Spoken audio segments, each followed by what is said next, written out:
खुशियों का मौका और खुशियों की मिठास दोनों की बात देखी जाए तो कुछ और ही होती है। तो मेरी तरफ से सबको एडवांस में ईद मुबारक। और इस ईद के मौके में इस रेसिपी को आपने ज़रूर ट्राई करना है क्योंकि ये बहुत ही मज़ेदार और बहुत ही लाइट सी रेसिपी है और बहुत ही क्विक बनने वाली रेसिपी है। ईद का मौका देखा जाए तो वैसे भी बहुत मीठा मीठा होता है और मज़ीद आप लोगों की मिठास को बढ़ाने के लिए हमने इस रेसिपी को स्पेशली आप लोगों के लिए शूट किया था। सो इसको ज़रूर ट्राई कीजिएगा और मुझे भी आप लोग ज़रूर मीठी मीठी सी दुआएं दीजिएगा। सो आज की रेसिपी हुई हमारी स्नो वाइट डिलाइट के नाम। तो चलिए देर किस बात की, हम अपनी रेसिपी को स्टार्ट करते हैं। अच्छा जी, रेसिपी स्टार्ट करने के लिए हमने एक खाली सा बाउल चाहिए, उसमें हमने क्रीम डाल लेनी है। क्रीम डालने के बाद हमने चीनी डालनी है। चीनी आम घर की आप यूज़ कर सकते हैं, कोई इशू नहीं है। उसके बाद हमने इसमें एप्पल डालने हैं। एप्पल हमारे 2 बिग साइज़ के एप्पल होने चाहिए और मतलब इसमें हमने ये ऐड कर देने हैं। एप्पल, क्रीम और चीनी को हमने अच्छे से मिक्स कर देना है, जिस तरह आपको ये वीडियो में दिख रहा है। चीनी तब तक मतलब मिक्स करते रहे जब तक चीनी हल ना हो जाए। उसके बाद हमने बाउल साइड पे करके हमने एक सेकंड बाउल लेना है, उसमें हमने एग वाइट्स को ऐड करना है। एग वाइट्स हमने 3 अदद लिए हैं और योक्स को आपने अलग कर देना है, मतलब अंडे की जर्दी को अलग कर देना है और अंडे की सफ़ेदी को आपने अलग कर देना है। अब हमने क्या करना है, हमने अंडे की सफ़ेदी को इतना बीट करना है बीटर से जब तक कि इसमें वाइटनेस ना आ जाए और ये फ्लफ़ी और फ़ोमी ना हो जाए।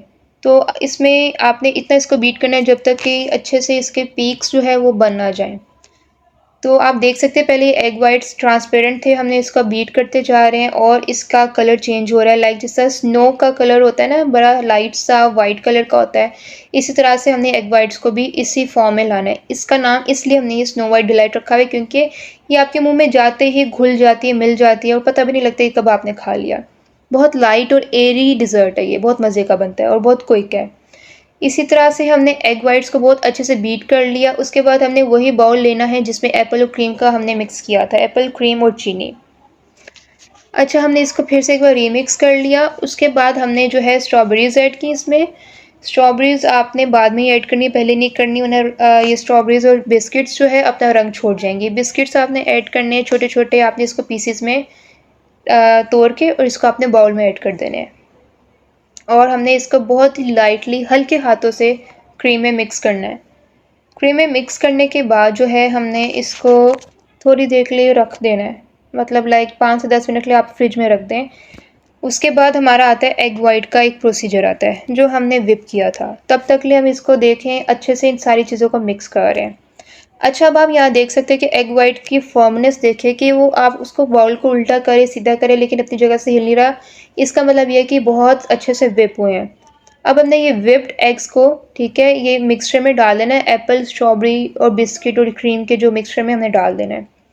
अब हमने बहुत ही हल्के हाथों से और बहुत ही तरीके के साथ इसको फोल्ड करना है। विगरस मिक्स नहीं चाहिए, मतलब ज़ोर ज़ोर से ज़ोर ज़ोर से इसको मिक्स नहीं करना, बहुत ही हल्के हाथों से करना, वरना ये है कि आपका जो एग वाइट है वो फट जाएगा, पतला हो जाएगा या पानी छोड़ जाएगा। तो ये बहुत ही क्रिटिकल स्टेज है जहाँ पे आपको थोड़ा सा पेशेंस अपने आप का दिखाना होगा। और अगर आप ये पेशेंस दिखाओगे तो ये आपका बहुत ही परफेक्टली सही बन के निकल आएगा डिज़र्ट। वैसे ही टाइम टेकिंग बिल्कुल भी नहीं है, बहुत ही शॉर्ट टाइम में बन जाता है। इसको हाँ रेफ्रिजरेट करना होता है आपने, बहुत ही ठंडा और चिल करके खाएं तो आपको बहुत ही मज़ा आएगा। बस अब हमारे डिज़र्ट बिल्कुल रेडी है, स्नो वाइट डिलाइट बिल्कुल रेडी हो गया है और हमने इसको एक किस पर अच्छे से प्यारे से सर्विंग बाउल में इसको सर्व कर देना है। इसी तरह से हमने ये मतलब सर्विंग बाउल में अपना ये अब तैयार शुदा मिक्सचर डाल रहे हैं और इसको हमने उसके बाद स्ट्रॉबेरी चंक्स के साथ, स्ट्रॉबेरी स्लाइसेस या जिस तरह से भी आप स्ट्रॉबेरीज़ को पसंद करते हैं उसको काट के आपने इसको अच्छे से प्यारा सा टॉप कर देना है। और जो हमने बिस्किट्स लिए थे, बिस्किट को भी हमने क्रश करके इसका थोड़ा सा पाउडर बना के जो है ना इसके ऊपर टॉप कर देना है। और आपको इसको बिल्कुल ठंडा करके खाना है, गर्म बिल्कुल नहीं खाना, ठंडा करके इसको खाने का बहुत मज़ा आएगा। उम्मीद करती हूँ आपको मेरी रेसिपी बहुत पसंद आएगी, इसको भी आप हर रेसिपी की तरह सराहेंगे और इन्जॉय भी करेंगे।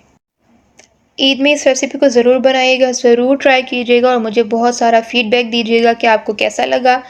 तब तक के लिए मुझे इजाज़त दीजिए और मेरी वीडियोस को देखते रहें, मेरे चैनल को ग्रो करते रहें।